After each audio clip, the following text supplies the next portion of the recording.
First innings 190 పరుగుల ఆధిక్యం సాధించి కూడా టీమిండియా మొదటి టెస్టులో పరాజయం పాలైంది. ఇంగ్లాండ్ నిర్దేశించిన 231 పరుగుల లక్ష్యాదంలో 202 పరుగులకే ఆలౌట్ అయి సిరీస్లో ఫస్ట్ మ్యాచ్ ఓటమితో మొదలుపెట్టింది. చేజింగ్లో టాప్ ఆర్డర్ చేతులెత్తేసిన లోయర్ ఆర్డర్ బ్యాట్స్మెన్స్ పోరాట పటిమ ఏమాత్రం సరిపోలేదు.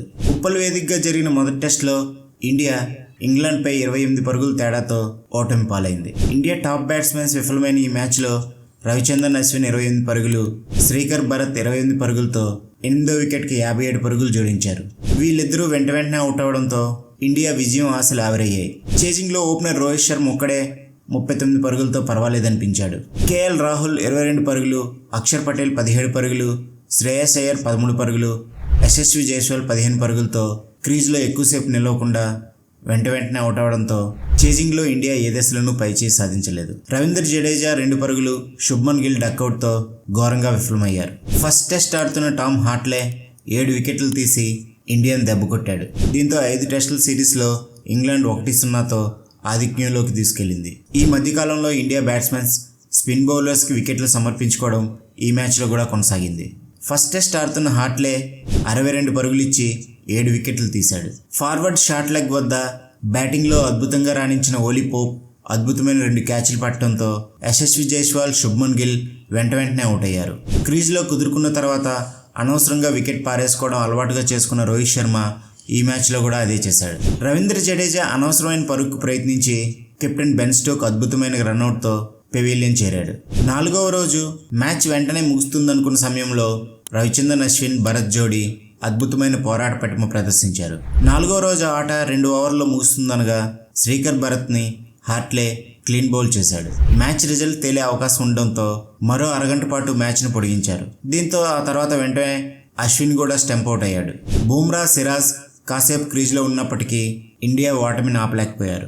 అక్షర్ పటేల్ క్యాచ్ వదిలేయడంతో వచ్చిన అవకాశాన్ని ఓలీ పోప్ అద్భుతంగా సద్వినియోగం చేసుకున్నాడు. బ్యాటింగ్కి కష్టమవుతున్న ఈ పిచ్పై 196 పరుగులు చేసి కీలక ఇన్నింగ్స్ ఆడాడు. ఓవైపు వికెట్లు పడుతున్న జట్టుకు భారీ స్కోర్ అందించాడు. దీంతో 190 పరుగుల లోటుతో రెండో ఇన్నింగ్స్ ఆడిన ఇంగ్లాండ్ భారత్ ఎదుట 231 పరుగుల లక్ష్యాన్ని నిర్దేశించగలిగింది. 6 వికెట్ల నష్టానికి 316 పరుగులు ఓవర్ నైట్ స్కోర్తో 4వ రోజు ఆట ప్రారంభించిన ఇంగ్లాండ్ త్వరగానే వికెట్లు చేజార్చుకుంది. రెహాన్ తొందరగానే 7వ వికెట్గా అవుట్ అవడంతో ఆ తర్వాత వచ్చిన టామ్ హార్ట్లేతో కలిపి పోప్ 8వ వికెట్కి 80 పరుగులు జోడించాడు. ఇండియా ఫస్ట్ ఇన్నింగ్స్లో లీడ్ సాధించి ఓటమి పాలైన మ్యాచ్ల్లో ఇది రెండవది. ఇంతకుముందు 2015లో 192 పరుగులు ఆధిక్యం ఉన్న శ్రీలంకపై ఓడిపోయింది. ఈ మ్యాచ్ 190 పరుగులు మొదటి ఇన్నింగ్స్ ఆధిక్యం ఉన్న ఇండియా పరాజయం పాలైంది. ఫస్ట్ ఇన్నింగ్స్ 400 పైగా పరుగులు చేసి ఇండియా ఓటమి పాలైన మ్యాచ్ల్లో ఇది రెండోది.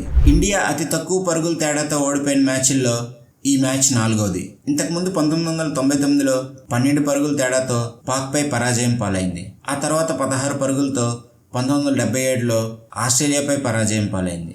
మరలా 1987లో పాకిస్తాన్పై 16 పరుగుల తేడాతో పరాజయం పాలైంది. 1945 తర్వాత ఇంగ్లాండ్ ఫాస్ట్ బౌలర్స్ 2 ఇన్నింగ్స్ల్లో కలిపి 1 వికెట్ కూడా తీయని మ్యాచ్ ఇది 4వది. ఈ మ్యాచ్లో ఇంగ్లాండ్ బౌలర్స్ 20 వికెట్లు స్పిన్నర్సే సాధించారు. ఈ వీడియో మీకు నచ్చినట్లయితే ప్లీజ్ లైక్ చేయండి, షేర్ చేయండి.